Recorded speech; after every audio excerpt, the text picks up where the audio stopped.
My son looked at the gift my wife had placed on the table, frowned, then said something that froze the entire penthouse. "What kind of gift is this? It looks so cheap. It was his 32nd birthday, a lavish party, expensive wine, guests with status and influence. And my wife, the woman who had lived beside me for 40 years, stood there, her hands trembling slightly. In that moment, I understood a bitter paradox. I had given my son everything in life, but I had failed to teach him how to respect the very people who gave him life. Before I go on, please subscribe to the channel so you don't miss stories like this. Real family stories. And if you can leave a comment and tell me where you're listening from. Now, let me tell you what happened right after that moment of silence. After that remark, no one laughed anymore. The music kept playing, but it felt out of place, like it no longer belonged in that room. I stood beside my wife, watching Julian lean over the wooden box on the glass table. It was walnut wood. I knew that, because for the past 2 months, every evening Evelyn had sat by the window, sanding each edge, wiping away every speck of dust, as if she were afraid of hurting the gift itself. The box wasn't large, not polished, no logo, just something made with time and patience. Inside was just enough space for a watch, and deeper still, a very small hidden compartment. That's where Evelyn placed the only key to the wine cellar I had kept for 30 years. Bottles I had never opened, because I was waiting for a moment I believed was worthy. Julian didn't ask. He didn't open it.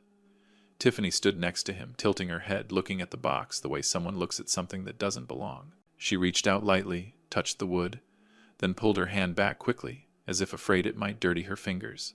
She said it, clearly. No raised voice, but loud enough for everyone to hear. "What kind of gift is this? It looks so cheap." The room sank. I saw a few people look away. Others pretended to stare into their glasses. No one spoke. Julian smiled. Not the smile of someone celebrating a birthday. It was the smile of a man who believed he stood above everyone else. He picked up the box, turned it over once or twice, then placed it next to the trash bin. No one thought he would do anything more, but he did. Julian dropped the box inside, gently, as if it were something too small to remember. Evelyn stood still. I saw her hands tighten. No tears, just slower breathing. She turned away, pretending to adjust her shawl. I knew that moment. It was the moment she chose silence, so she wouldn't ruin her son's party. I said nothing. I was used to staying silent in rooms far bigger than this one. But this silence was different. It was heavy. It took me back to the early years, when I had nothing but an old truck and endless nights on the road. I did everything so Julian would never have to stand below anyone, and now I stood there, watching him look down on the very hands that raised him. Tiffany started talking about the car. She didn't name it, just half-joking remarks. Paint color, interior, photos she had seen online. I listened. I wasn't surprised. I already knew that Rolls-Royce boat tail mattered to them more than any gift in that room. I stepped out onto the balcony, not to escape, just to breathe. The city below was still glowing. Manhattan always knows how to make you forget your private troubles. But that night, I couldn't forget. I looked at my phone. A message from the finance department appeared.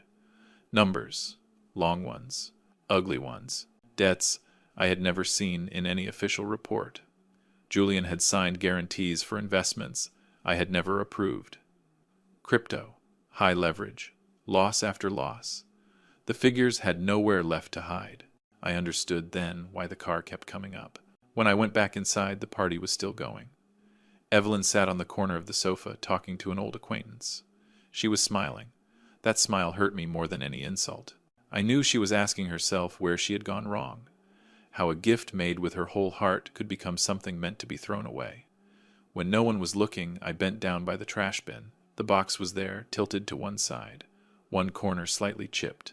I didn't take it out, not because I didn't value it, but because I understood something. There are things that once thrown away should never be put back where they were. I stood up straight, looked around the penthouse. Everything was expensive, but I couldn't see value anywhere. I looked at Julian. He was laughing, a glass in his hand, talking about plans far bigger than his own limits. In that moment, I made a very quiet decision. No one in the room knew. No one heard it. But for me, everything was finished. The real gift of this birthday wasn't inside that wooden box. It was the fact that I finally saw clearly the road I needed to take, even if that road would cause many doors to close. I left the party earlier than planned. No long goodbyes. No one noticed. In the elevator going down, I looked into the dull metal mirror and saw a man older than his real age. Not